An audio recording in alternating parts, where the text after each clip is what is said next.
Hello and welcome to the All 12 Signs video series for the first of two Capricorn full moons that we're having this Cancer season.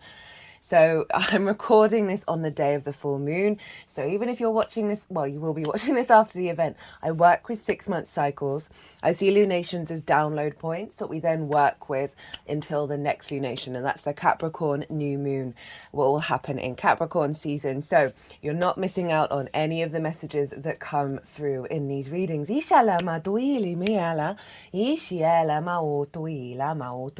Hello and welcome. My name's Chloe. I work with card divination, astrology, and as you just heard and as you can see, I channel multi-dimensional energies through my body, both in the form of physical and vocal light language. This happens throughout the reading and it brings in healing, attunement, and activation codes to the messages that are coming through.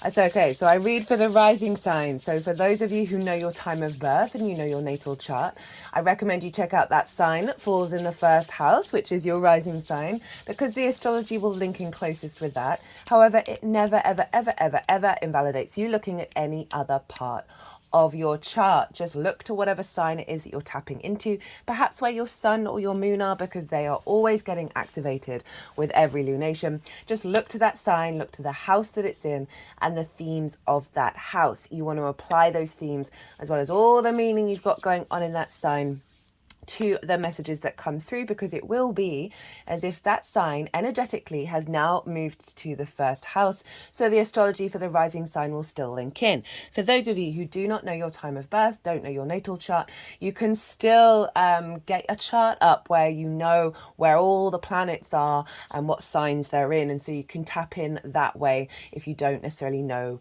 your time of birth. Right, I am going to be reading for Taurus in this video, so let us begin. Taurus rising. How you doing, Taurus?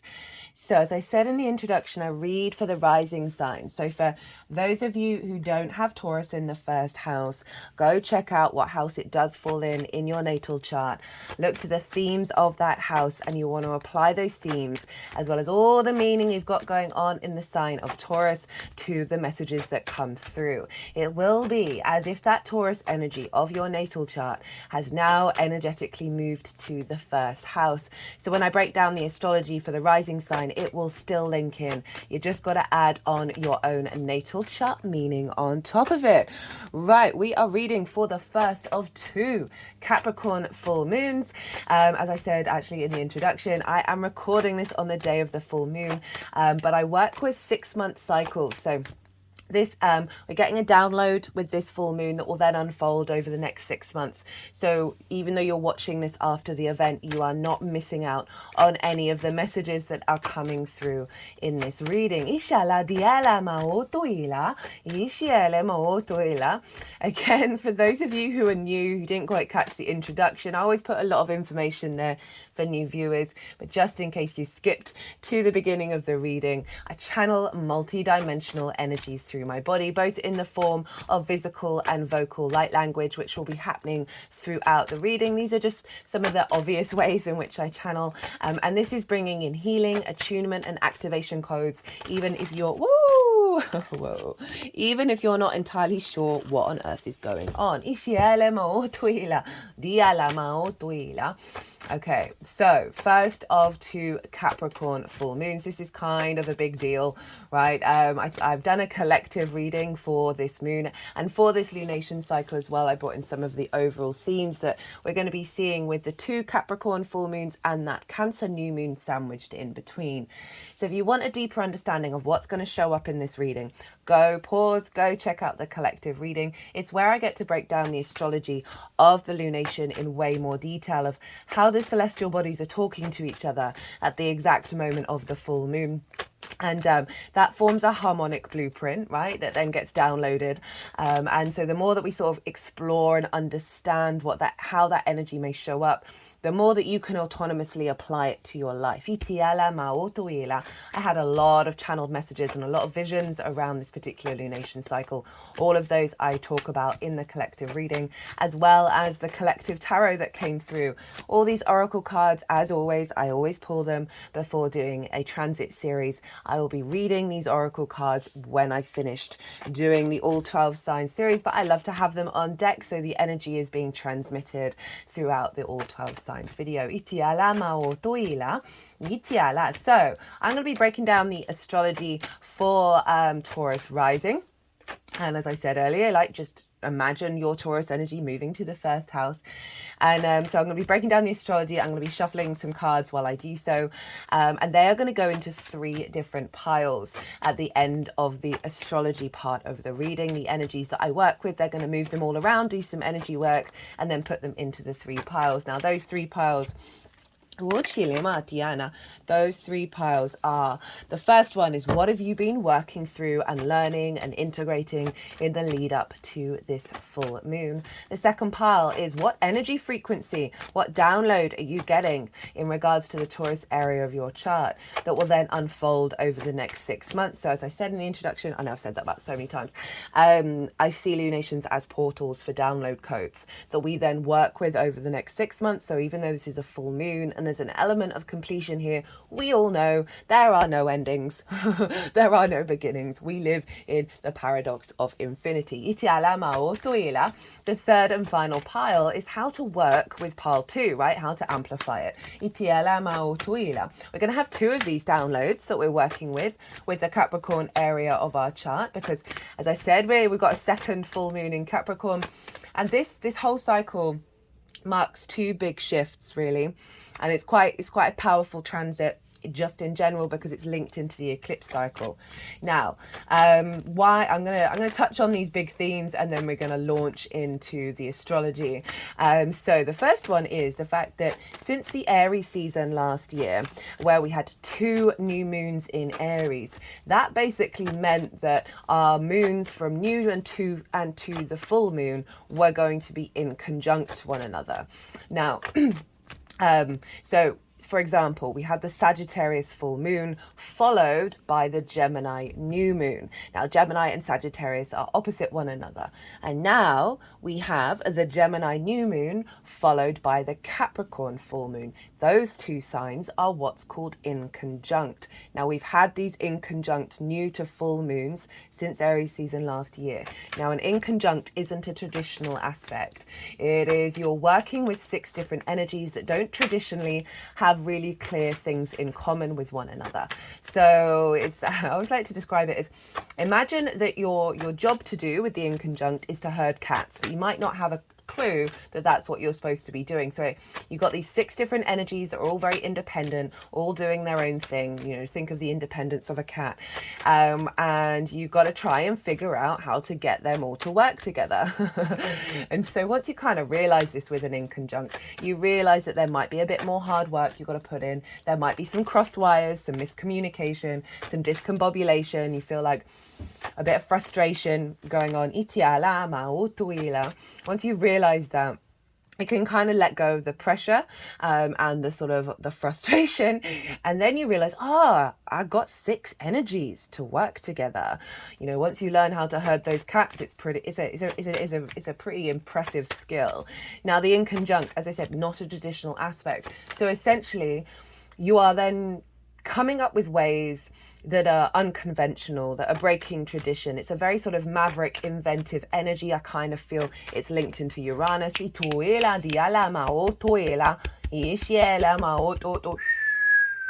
So we've had that since Aries season last year for over a year, where the downloads that we've been getting with the new and the full moons have been in conjunct one another. We've been bringing in a lot of unconventional, non-habitual programmings and downloads. So those have been like unlocking pathways within us, energetic pathways within us that might not have been readily available before, because it's quite, as I said, that unconventional energy. But it may have felt over the last year and a bit, everything's a bit discombobulated. You've had these downloads, but they're not quite integrating. There's some frustrating things that have come up, that you just haven't quite, you felt a bit discombobulated, basically. And now this is the last inconjunct new to full moon that we're having, and this is the final key that's being unlocked, and then we are moving into new moon in Cancer, full moon in Capricorn. So we're going from the inconjunct to the opposition, right? And so it's a straight line. So the next lunation cycle is going to be streamlining all of these inconjunct downloads.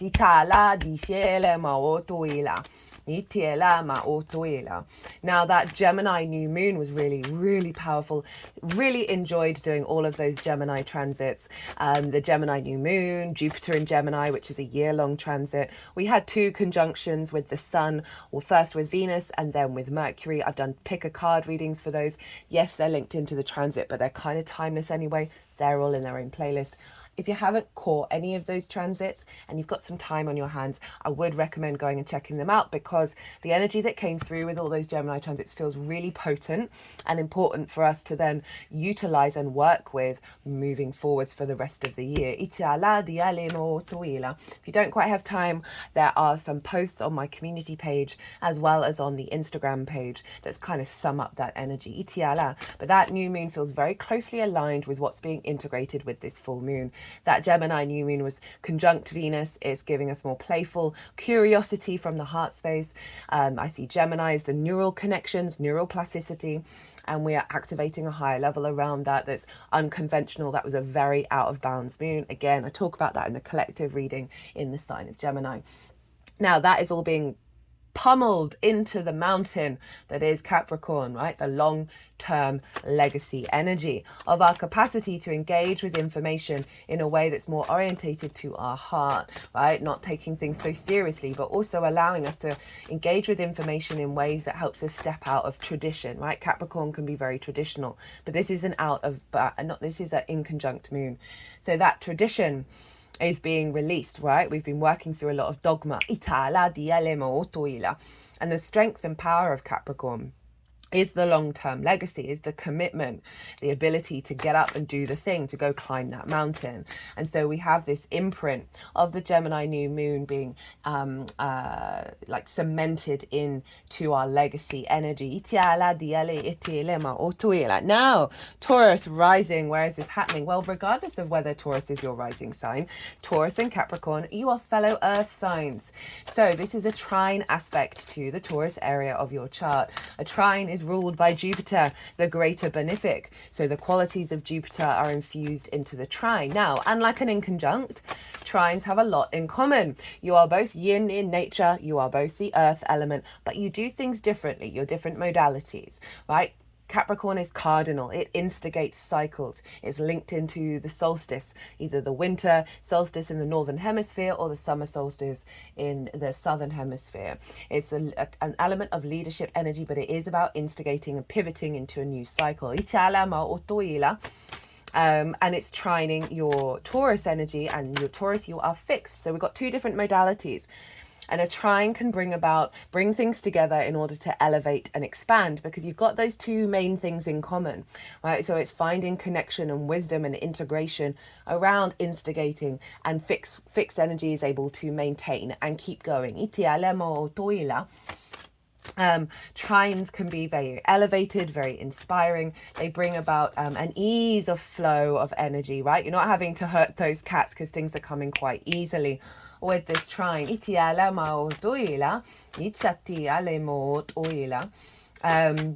There's a sense of opportunities and luck that can come through with a trine energy. And so for Taurus rising, this is happening in your 9th house. And the ninth house is all about perspectives. It's the house of the gods, right? It's how we connect to our morals, our ethics, our philosophies, our connection to book, religion, source, nature, science, all of these matrices that are bigger than ourselves that we know that we're a part of, and how we figure those out, and then how we figure ourselves out in relationship to them. So it's all about perspective. This house is also about mastery of something you've been learning, as well as teaching, so sharing perspectives. It's also linked into going and living somewhere for a longish period of time in order to broaden your perspectives. It's often linked into foreign travel, as well as, say you live in the city and go and live in the countryside. That is definitely a different perspective, even if it's in the same country. This also can be about traveling to the multidimensional sphere and the astral realm and the perspectives that you glean from them. So you've got 2 full moons happening here. Right, with a full moon, we do get that element of completion of a particular part of a cycle, whether that's some shadow work that you've been working on in regards to your understanding of yourself in the matrices. The ninth house can get a bit of a bashing at the moment because of everything that's going on in the world. We can feel quite disconnected. We can feel a lot of grief, a lot of frustration around how these matrices are coming together. How can we have some faith and some hope in this regard? Feeling quite disconnected from your environment, from society, from the collective. And so there's an element of working through some shadow work around your perspectives of how you connect to everything, maybe coming to a close with this full moon. I often find that the universe tends to throw everything at us, the kitchen sink and all. And so it's never really either or of what shows up, but this and that. So with that Capricorn full moon, let me just talk a little bit about the eclipse cycle. So the eclipses are in Aries and Libra. They are the signs that are linked into the equinoxes that mark equal day and equal night. And the Capricorn and Cancer energy square Aries and Libra. Now, eclipses, they mark big new beginnings and big endings. So they initiate a cycle, right? Those eclipses. And when we have transits in Capricorn and Cancer, again, squaring that Aries and Libra energy, this is when we start to see things manifest from the eclipse cycle.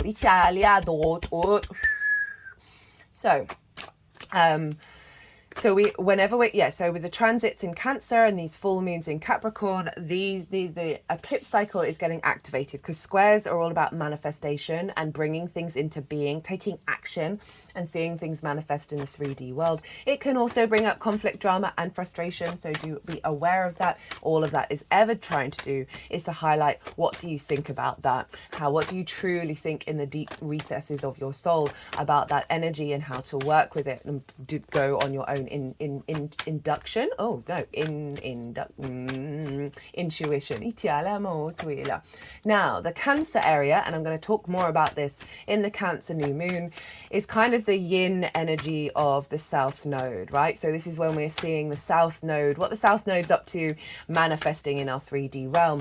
Now, it's not just affected by the transits, your natal chart. Cancer and Capricorn area of your chart are also getting a bashing continually, and this will be until the beginning of next year when the nodes change signs. So that Cancer area is the release point, is the tail of the dragon. It can involve a lot of draining energy, a lot of releasing of old patterns, old toxins. You may see things falling away with the Cancer area of your chart. That South Node can be a bit difficult, but it is about refinement. It is about going deep within and really bringing nuance to your life. And so this is where we knock things down in order to clear space to bring depth and then rebuild.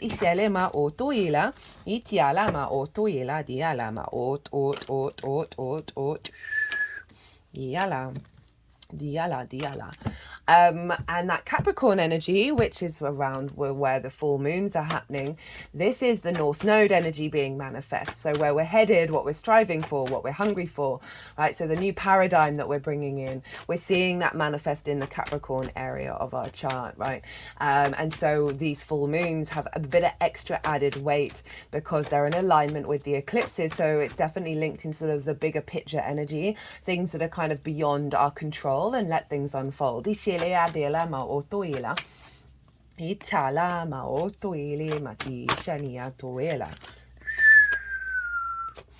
Now that ninth house, so as I said, like an element of completion around perhaps feeling disconnected from the matrices and allowing yourself to reconnect to a higher perspective in terms of your longevity. Capricorn can be very traditional, but it's also very good at putting in the hard work of seeing the bigger picture and being able to step into that. The deep earth mother, the great grandmother of the earth energy, very Capricorn in nature. Yes, it can be linked into banking structures, hierarchical systems, but for me it's about our species, right, has been going on long before civilization, right? So it's not just about those things, it's about the bigger energies that connect us to the earth. So the solstices, the equinoxes, the more you get in alignment with those bigger pivot points in the year, the more you're tapping into that Capricorn energy, or the more that you're tapping into the longer term cycles of the earth, and you're more in alignment with where you've come from, and not fighting it. I talked a lot about this, the Capricorn energy in regards to Pluto when it was in Capricorn, and I see when Pluto was in Capricorn, we saw the rise of yoga, breath work, the understanding of the mycelium network, permaculture, the vagus nerve, right? These are very primal energies within us, that the more that we work with them, the more our body is in alignment with the longer term cycles of the earth. So these are perspectives that you can be engaging with over this full moon. Grounding yourself, right? The other side of this is really feeling deeply connected to your perspectives and your place in the world, right? The moon represents our intuition, our emotional body, the unconscious. Whether our needs are being met or not being met, how do we receive and give nourishment? So you can see around the full moon, you could see your perspectives really being appreciated by the external world, however that looks. You just feeling a little bit more in alignment with your perspectives. Getting downloads around upgrades around those perspectives. That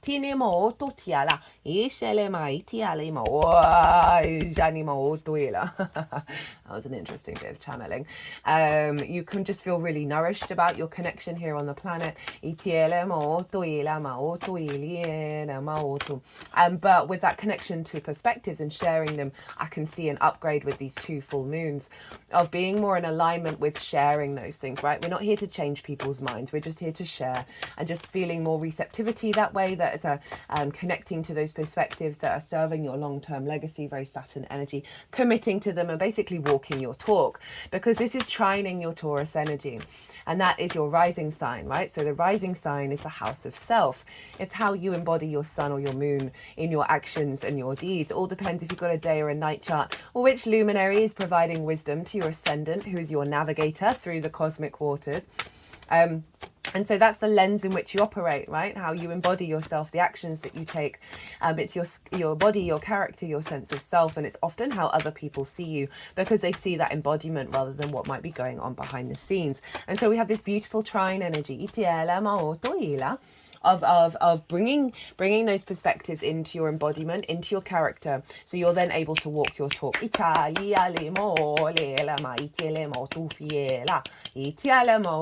and not get distorted about whether that is perceived in the right way or not by the external world, because you are stepping into your power, because this is the North Node activation, right, of Aries, who wants us to be independent and experience life through our own agenda.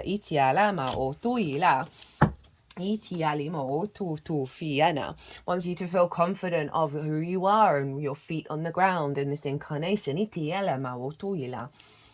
you're going to get lots of downloads that you're going to be able to implement quite quickly into your first house. Now, what's going on in the sign of Cancer? Well, that's where the sun is. And this is in your third house, the house of the goddess. This is where we bring our big picture philosophies into our day-to-day, right? This is our environmental frequency and the day-to-day that we do, our local community. It's also the lens in which you communicate through. Venus and Mercury are conjunct the sun at the time of this full moon. And so it's a very tender, very soft, very intuitive energy that is infusing into the moon. and coming into balance. Because with oppositions, it can highlight where you're out of balance, right? So there may be things coming up with this full moon that highlight just where there may be a disconnect from you finding meaning and joy in your day-to-day. I love the third house. I think it's incredibly important for our spiritual and evolutionary journey of being able to find those moments that really bring us pleasure, really bring us joy and meaning. So, as I said, the opposition can bring in an energy of balance, but sometimes it can highlight where we're out of balance. So this can be a disconnect around being able to bring those big picture philosophies into our day-to-day. There may be some discord around you truly being able to communicate your perspectives, but just trust if these things come up, they're just highlighting where there might be a limiting belief or blocked, entangled energy in your energetic field that needs to be looked at over the next 6 months, because full moons can bring in triggers, and they are always a blessing, as I said, because they're illuminating that which is in the shadows. So you have the awareness to then work with it. We can find things being in balance here, of you being, again, the reverse of that, being able to communicate your perspectives and really finding a great deal of meaning in that, about applying that meaning into your day-to-day. We've got Mercury and Venus, right? So the heart space and the way that we collect and share information. I can see this is a real boost of intuition around being able to communicate your perspectives, and integration through that heart, of being able to connect the dots in your environment that's in alignment with your perspective.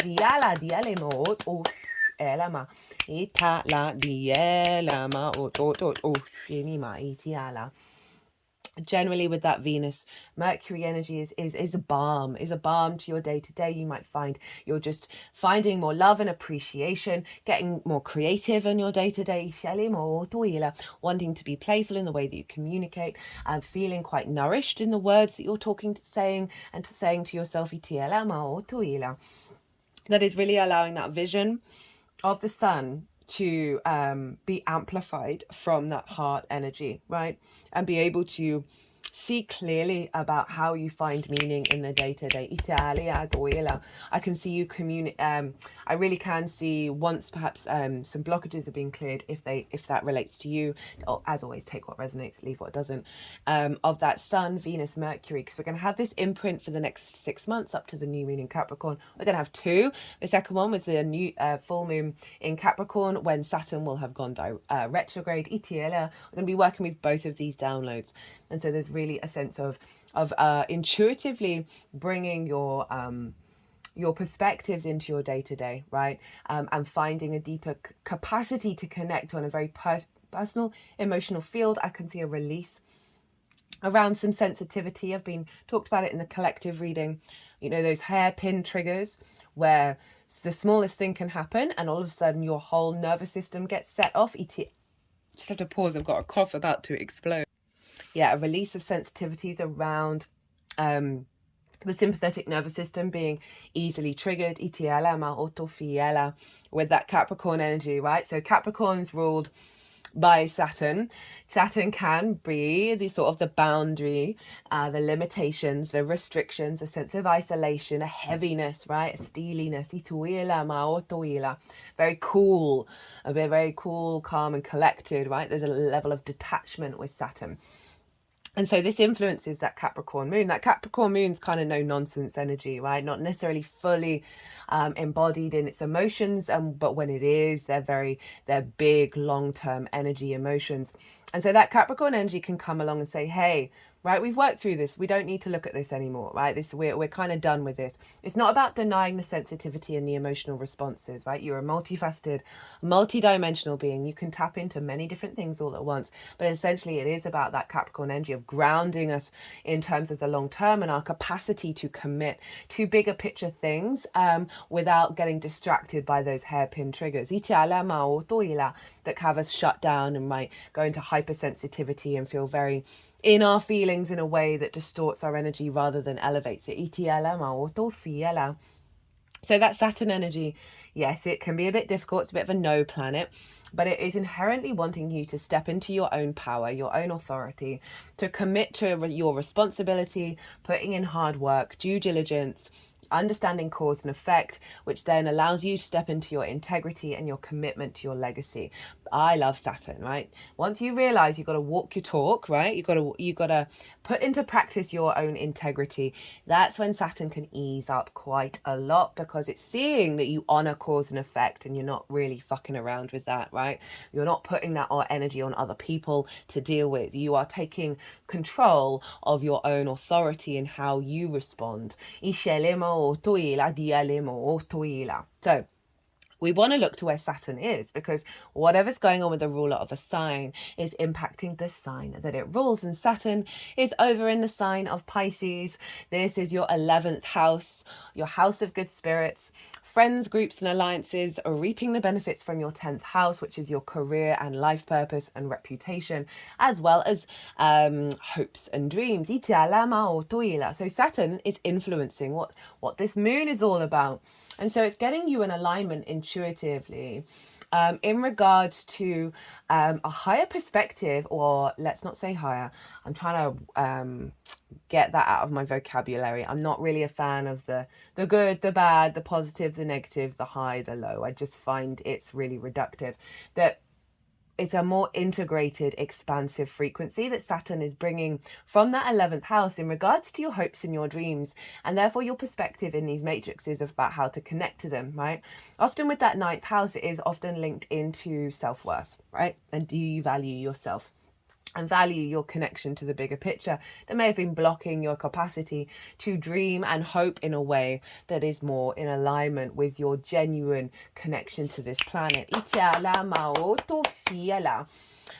So I can also see, in regards to perspectives and communicating your perspectives, that this is going to be instigating a cycle of this being more receptive to friends, groups and alliances. You're potentially seen as a voice piece of authority when it comes to working with bigger groups. Whether this is just when you're with a big group of friends, a big project, connecting to more clients, just overall, just really your capacity to communicate from a very intuitive level of bringing these perspectives into the group where they are then received. As I said, Saturn is about maturity. It's about authority. So you being seen in this way in friends, groups and alliances. Now reaping the benefits from your 10th house. So your perspectives affect every area of your chart. They affect how you're seen and how you're visible, because how you embody those perspectives are then witnessed by the external world. And so there's something around reaping the benefits from your 10th house in terms of visibility and recognition by the bigger outside world in regards to, those perspectives that you have and how you share them. And that can be in any form of work, right? Or life purpose.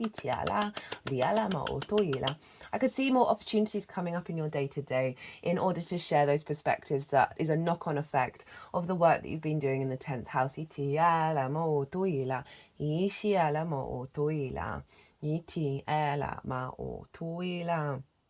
Okay, so I'm just thinking of a Taurus rising who is going to be at a festival today and has a stall of sharing their work and sharing their perspectives. They're also doing a workshop this weekend. So that's the kind of thing, right? Bigger groups, like you standing in your own authority and sharing that. So look to where your sun and your moon are in your natal chart. Look to the houses that they're in and the themes of those houses. Those themes are likely to play a role in what's showing up around the full moon energy itself, as well as being in awareness that those themes are likely to shop up. Interesting. Some of you might be engaging in a shop or setting up your own online shop. May show up over the next 6 months with the unfolding of this moon. And also if you're doing sort of manifestation or intention work, right, it can be helpful based on your intuition about what themes of those houses you want to incorporate. So there's lots more astrology going on, but I break that all down in the collective reading.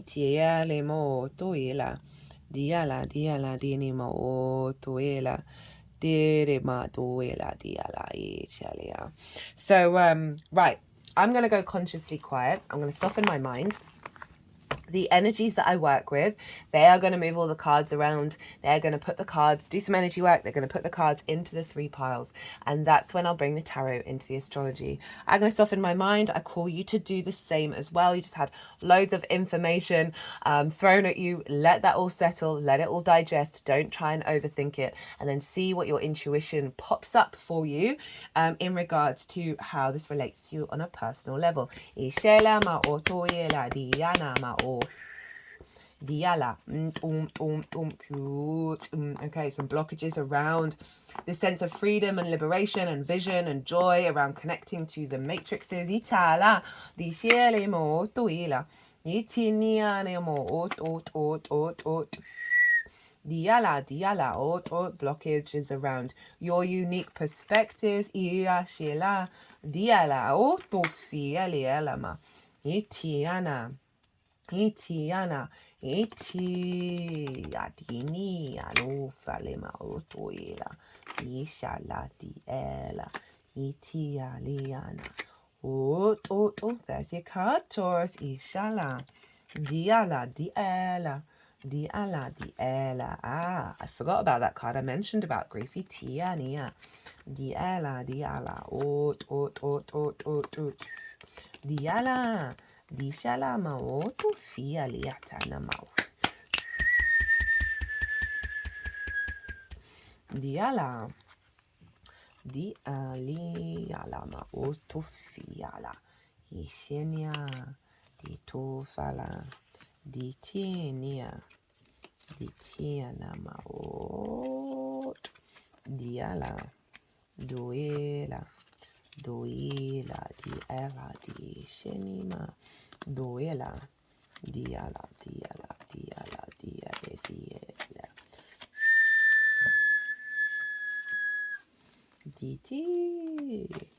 Ditiana. Oto fatiala dielemo. Shialama. Shialama. Tutu yini atinemo to fala. Itinemo. Ot. Okay, Taurus. So, what have you been working on? What have you been learning in the lead up to this full moon? So this is kind of from the new moon in Capricorn that we had in January, beginning of January this year. We've got the 9 of Swords, 9 of Wands, 10 of Wands, the Queen of Cups and the World. This is Saturn. Hello, Saturn. So this is kind of summing up what I was saying in the astrology part of it, that 9th house for us collectively can really be getting a bit of a bashing, right? We can feel quite disconnected, right? Quite in fear of perhaps the word matrix, right? And that all that means is a lattice of connection, right? Ituila ma otoila. And this is really clear in the cards here. We've got that 9 of Wands. This is feeling, that everything you've got to be on your defensive, right? You're exhausted, you're worn down, there's no support, right? And there's things just keep coming at you.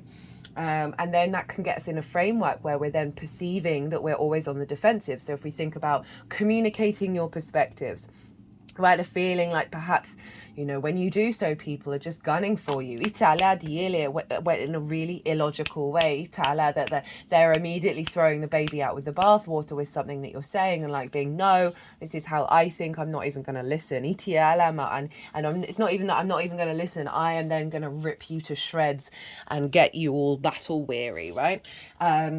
This also can feel like you against the world in terms of, how can you find any energy and any sustenance from what's going on in the world and your perspectives around it, right? And just feeling that you've got to be on the defensive because of all the chaos that's going on. You're still standing by how you think, but there's, the like, imagine the energy bar on a computer game. That is at the lowest. Italia do fielema. And then we've got the 10 of Wands, and this is very similar energy in terms of carrying all the burden, carrying all the weight, seeing existence as this heaviness, right? The 10 of Wands is incredibly powerful. It shows that you have a great deal of energy to hold all those wands, but it's all about the perspective and how we do it. This figure is hunched over, right? Spine work is so important. The energies that I channel right at the beginning when I first had the download and the activation, they did a lot of spine unwinding. They would really like it if I spent at least 10 minutes a day doing some spine work. That's the main focus, because we store a lot of tension That cough's coming back. I'm going to pause again. Apologies. I had a massive download 2 weekends ago, and then immediately I got ill, and then immediately the opposite of that download and integration, which felt so beautifully aligned and everything. I'm so aware of the network and the matrix of everything that led into that moment. It was one of the most beautiful moments of my life. That one, I then got ill, and then two, the opposite of that showed up in my life really, really loudly, and my whole energy just disappeared. My emotional energy and connection to the world just vanished. And you know, there's obviously a reason why I'm saying this, because you might be going through something similar. That all these downloads that we've been having, they've been really, really powerful, and so often we then get where the scales need to come back into balance, where we see the opposite side of that show up, and that's in order for it to be integrated. So as I said, this figure, spine bent over, they can't even see it's a beautiful day. You know, they're keeping going, but their emotional energy is not there, right? They can't even take a little moment to tap into their heart space and feel the wonder of existence, right? There's this burden, this heaviness. So you've been carrying a lot of weight, a lot of responsibility, and a lot of viewpoint, perhaps, whether it's your own through your own experiences or your ancestors or your past life energy or the collective energy of just feeling like existing, right? Your perspective around existing is just like, oh, when will the responsibility, when will the heaviness ever end? And I can see that with Capricorn being in your ninth, because it does take things very seriously. It does want to do all the work, but it's about being able to hold space for that and the joy and the fun. And that's the sensitivity and the tenderness that's coming through with the Sun, Mercury and Venus over in your day-to-day. We then got the Queen of Cups in the World. So this is how you've been working with that energy, and it's I love the Queen of Cups at the moment. She's currently one of my favorite cards, and she is that serenity. She is that tenderness. She can see far and wide. She can see so far into the future. But she is calm. She is serene. She is so serene and at peace with her environment on an emotional level that she is in fact turning into water. She's turning into the ocean. Queens are very tender. They're very nurturing and nourishing. They're very yin in nature. They bring strategy. They bring depth. They bring cultivation. So there's a real sense of you being in observation from this with a level of serenity, like you're being aware that these things are coming up. I don't think it doesn't mean that they didn't affect you emotionally, but there's something around with the Queen of Cups of your capacity to be really soft and tender with yourself around this. And you know, that be ability to tap into that serenity, that you know things are going to shift. And sometimes we just got to get through these moments of when we are moving into new timelines. She's also highly intuitive. So your capacity to perhaps tap into, in the lead up to this full moon, you've been tapping into your intuition, your sort of more psychic energy, and getting downloads, right, around perspectives. Because it's followed by the World card, which is Saturn, right? So Saturn, as I said, over in your hopes and your dreams. But this is about know thyself and the world will open up to you. So you've been cultivating this energy. This figure, they are unclothed, right? They are traditionally, they were hermaphrodites, so they were the feminine and masculine energy combined. And this is about really honoring the self and an element of integration here. And Saturn is often linked into boundaries, and we have a boundary. It is zero, though. It is the infinite possibility. The more that you do the inner work and you understand and observe your behavior and therefore know thyself, the more you step into your own power, the less boundaries you actually need, right? So it's the process of setting those boundaries and then working through it and then realizing, actually, no, I'm no longer getting distorted by the external, right? People can do things, situations can happen, but it's not diminishing my own energy. And the more that you get to the root core energy of self, the less clutter you need, the less preferences, the less expectations, the less assumptions, the less boundaries that are in your life. And so you're clearing a lot of energy, a lot of clutter, that then means you can co-create with the universe from your inherent energy, and that's in the sense of the world will open up to you. So there's an element of like really through this process of finding a deeper maturity around your perspectives, around how you connect to the matrices that aren't limited anymore. And again, with the 11th house, this could be a slow build and development around you sharing these perspectives with bigger groups. All for the setup of the full moon download. So we've got a combination of both the integrated and unintegrated energy showing up. Love that you've got the 10 of Pentacles at the bottom of the deck underneath the 5 of Swords in reverse. This is moving away from conflict. Right, this is stepping in. This is big Capricorn energy. This is legacy energy, right? It's a city. Cities take forever to build, so it represents that longer term cycles. This is also about the sort of the mundane and the metaphysical, right? The nuclear family with the elder covered in esoteric symbols of, and when we work together with these, this is when we tap into our legacy. So it's allowing you to engage in perspectives on the 3D. Sorry, that cough's coming back again. I do apologize. It's quite interesting that it's kicking up quite loudly when we're dealing with the house of communication where the sun is and perspective. So there's obviously some clearing out in the throat chakra around your confidence and being able to express those perspectives or walk your talk with them. Anyway, so this is about working with the metaphysical and the mundane, the spiritual and the physical. And when we do that, we are in co-collaboration with the universe and the earth energy. That means we can tap into our longer term legacy perspectives, right? Which is coming through quite loudly, away from the conflict, right? And the bully in the room. As also the victim mentality as well. Because even, you know, I say this with no judgment. I've certainly been in a victim space, and usually for quite good reasons, sometimes not, let's be real, that there is an element here with this that we can fall into that trap of feeling the weight, feeling like we're all alone, feeling quite like a victim, and that this energy that's coming through is helping you step out of that. If that's relevant for you, might not be for everybody.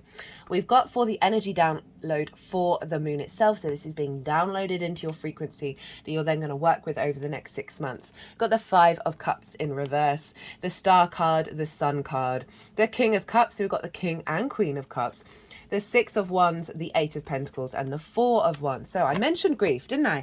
I have my eyes closed for most of that beginning part of the reading, so completely missed that this card came out, because this is all about grief, right? This is looking at that which is lost, the flow, the abundance, the sense of union with that 3 of Cups, of feeling celebrated, right? Being around like-minded people, are really appreciating and finding joy with one another. This card is saying either you've never had it, or you had it and you haven't had it, and you've been in a state of grief, a state of heaviness, right? This also can be about seeing this on the collective level. That 3 of Cups is so far and few between with everything that's going on in the world, right? We're going through a very tempestuous energy, and that can have us just feel quite disconnected, feel quite heavy in our body, feeling quite numb about how do we connect, right? How do we find union? How do we find love? Showing up in the reverse for the download, saying whatever's been lingering in your emotional body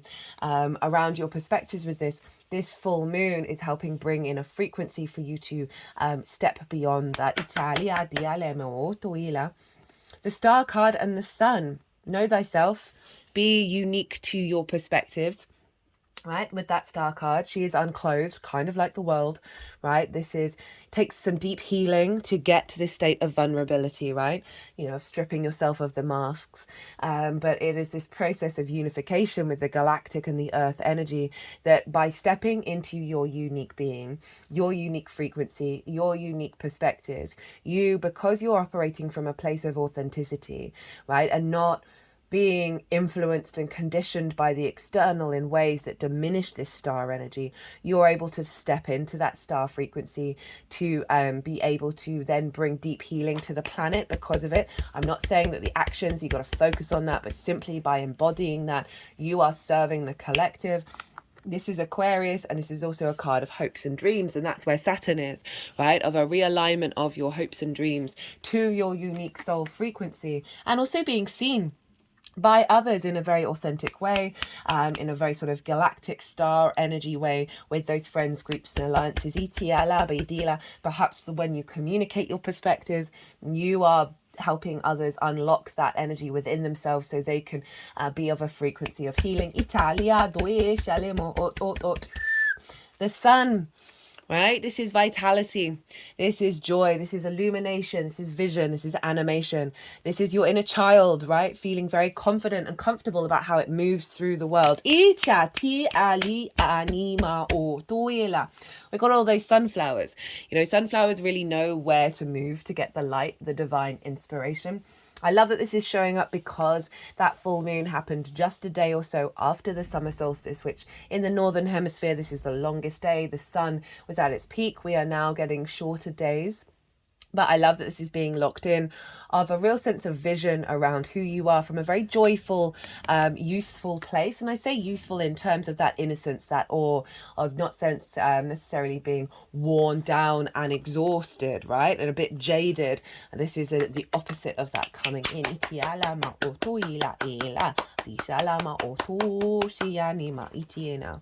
King of Cups, right? You know, with that work of that Queen of Cups, you're now in a state of emotional control, right? That's, I was talking about that, the trigger sensitivity, right? That's sort of falling away with this card. This card is able to take action from its intuition, from its from a place of love.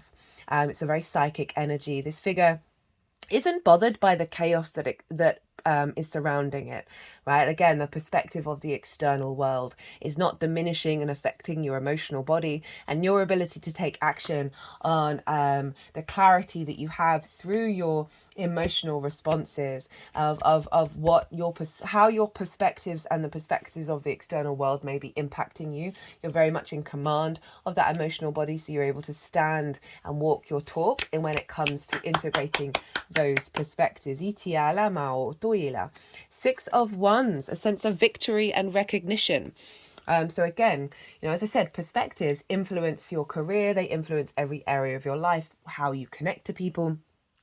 And so thinking about that Saturn influence from the 11th house of friends, groups and alliances, of like a bigger recognition coming through of the way that you're expressing and embodying those perspectives, right? There's this figure has gone and done a thing, right? And they are victorious in the thing that they've done, and they're about to have a massive banquet.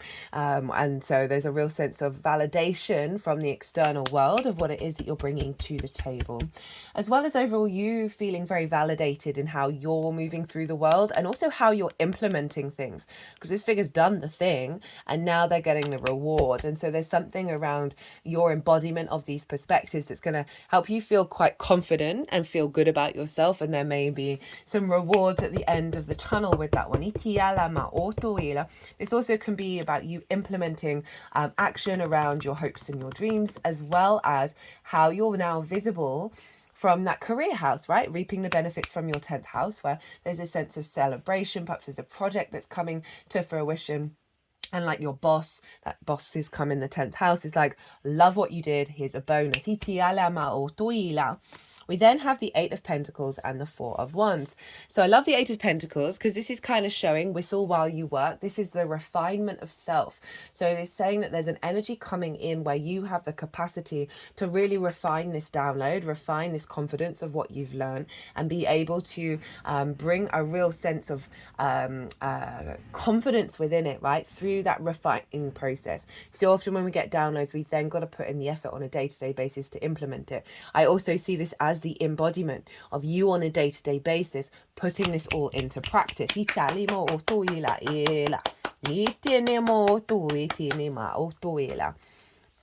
then can also see more jobs coming in regards to these perspectives and how you're refining them, as well as, you know, the confidence to put in the day-to-day work to manifest those hopes and dreams based on these new perspectives.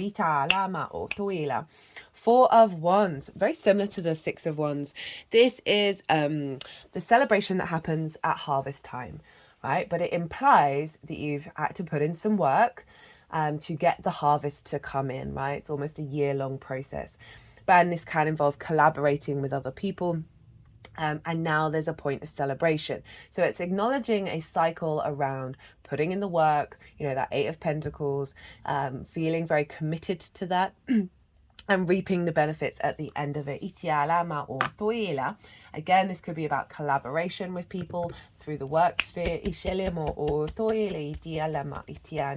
Of just being more in alignment with your soul family, with the 11th house, with certain groups. It not necessarily have to mean that you agree eye to eye on everything, but there's an element of communicating and interacting with the bigger network. And maybe there's a milestone where you'll get together and you'll hang out, or there's an element of just feeling very satisfied with the work that you do when you're interacting with other people and seeing the building process of the integration of those perspectives. So, how to work with pile 2, how to amplify it. We have your card, Taurus. We've got the 7 of Swords, the 7 of Cups, and the Page of Pentacles. I love this combination of cards. This is highlighting what I was saying about the embodiment, right? Being your card, your first house, of how you walk your talk. There's a deep level of commitment here that with the Hierophant. So the Hierophant is the Pope, right? And that just is a sort of an imagery around someone who's gone through their own spiritual journey, they're embodying it, and then they're sharing it with others, right? This is the only card where they are communicating with other figures. And there's a, you know, that's bringing in the perspectives with the 11th house energy of communicating with others, also being seen with a level of authority. But overall, this is how to amplify it. So this is you stepping into the awareness around the journey that you've been on, right? That 9 and 10 of Wands, and realize it's all served you to get to this level of embodiment of wisdom. And now this is calling you, put things into practice. Have some trust and some faith in the wisdom that you have within you. 7 of Swords, thinking differently, right? Thinking beyond conflict. This figure is stealing away the 5 of Swords. You see 1, 2, 3, 4, 5, and we have the 5 of Swords in reverse over here. And for me, this is one of the most difficult cards in the tarot. In fact, it is the most difficult card, right? Very conflict orientated. There's a sourness. There's just some really energy that can be very ugly in its nature. And this figure is stealing that away, right? Stealing away perhaps the bully in your room, right? Bully in your room, bully in your mind. That can be this figure from the 5 of Swords, because it's the mental suit, right? So it's your perspectives, your ideas that's kept you perhaps either in a bully mode or a victim mentality, whatever it is, however you connect to it. This figure is saying, we're stealing this away. This figure has stolen away the resources from the other encampment in order to stop the war. It's all about peace. So if you find yourself falling into a state of conflict, this is calling you to look at things a little bit differently, to allow, perhaps do some meditation, to allow a new potentiality to come through, a different pathway that is more in alignment with non-conflict, right? So the more that we're not in conflict with the external world, doesn't mean you can't have preferences, but the more you're kind of like, I am what I am, and it is what it is, that allows your body to be in flow rather than in resistance. So if you cultivate a practice of stepping into that space and then see what instinctive responses, what ideas come through, and that can be really helpful to amplify this this heightened level of your energy, right, rather than the external world. 7 of Cups, so 2 sevens. 7 of Cups is the channeling card for me, right? Of our capacity. We're all channelers, by the way. We're all intuitives. We're all healers. We just do it all in very different ways. That this is allowing some space to hope and dream, to fantasize beyond the old paradigms, right? Give space for them, make that energy big. But as I said, it's also the channeling card. So there may be for some of you, right, an activation around channeling. Get creative, get more imaginatory. Don't limit yourself around those perspectives. Get a bit delusional in the best possible way. Play around with spirit a bit more. have some fun, and just allow you, these are both cards about getting out of the framework that you were previously in. Itialama o toila. And then we have the Page of Pentacles. Communicate, have fun, play around, right? Don't take things too seriously. But this is about implementing all what's coming through and communicating it. Don't expect people to receive what you have to say, but this is an act of exploration around communication in the 3D realm. So what may be going on in the head, of bringing it out into the world. I can see this also as play around and implement the ideas in the way that you move through the world, and see what sticks, see what lands, and see what works. This also as well of communicating with others, again, without any expectation, without any assumption of how things are going to be received. I also see pages, they are so useful, they're so excited to be in the court.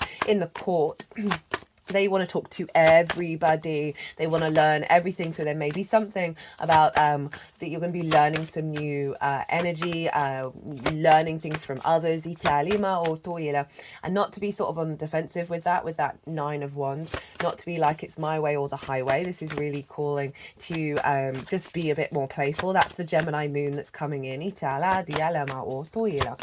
But I do feel, in combination with this 10 of Pentacles, is that there's going to be some ideas, there's going to be some messages from the universe that are going to be coming in that's helping you really step into this legacy energy. Right, I'm going to get a oracle card for you, maybe two. This is the Shaman's Dream Oracle. Diala ma doe fela. Diali ela doela itini mo doela. Okay. What did I just say? It's completely gone. Oh, so funny. We've got gathering around, the power of community, feast of plenty, choices and their consequences. I'm going to go with that one first.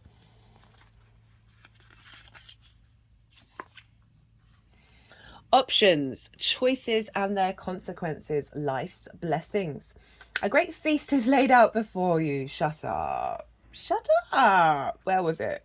Ah, look, feast, celebration. Oh my God. Oh, I love it when that happens. It just gives me warm tingles. We're not alone. A great feast is laid out before you and requires you to choose. What will satisfy your hunger? Something new and unconventional with its potential for bitter or savoury qualities, or something you already know you love? You are faced with a plethora of options right now, and while that may seem to be an extraordinary thing, too many choices can throw you off balance. That's so funny that 7 of Cups is very much linked into not being able to make a choice. I very rarely read it that way. Right, it's all of the gratitude around having lots of different options. Too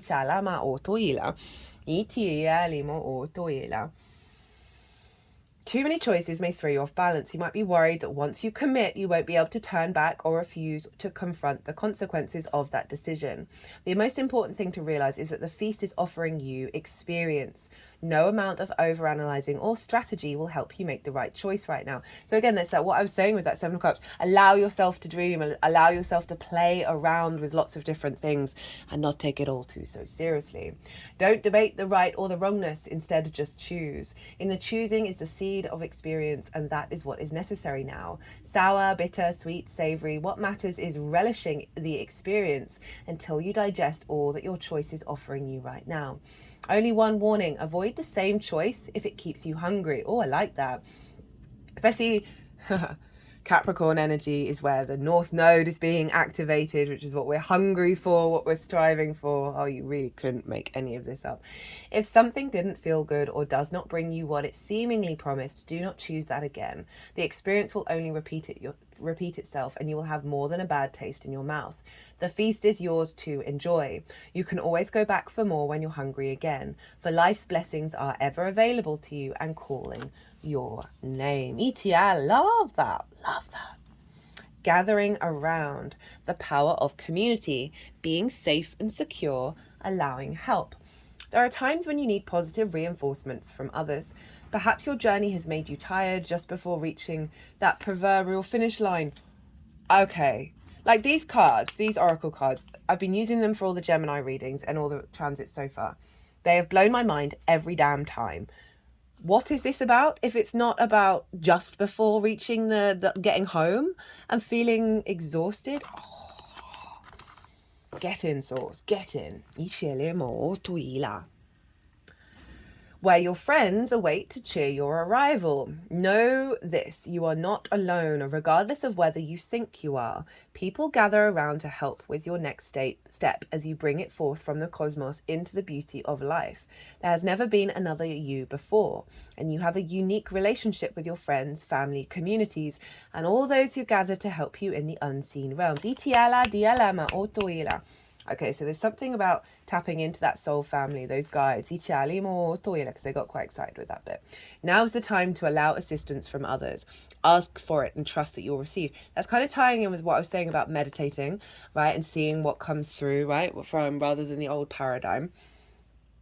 You are safe and secure right now in this moment, truly supported in your beautiful, amazing, complicated life. You are heard by angels, witnessed by the divine, and loved, yes, loved, now and always by life itself.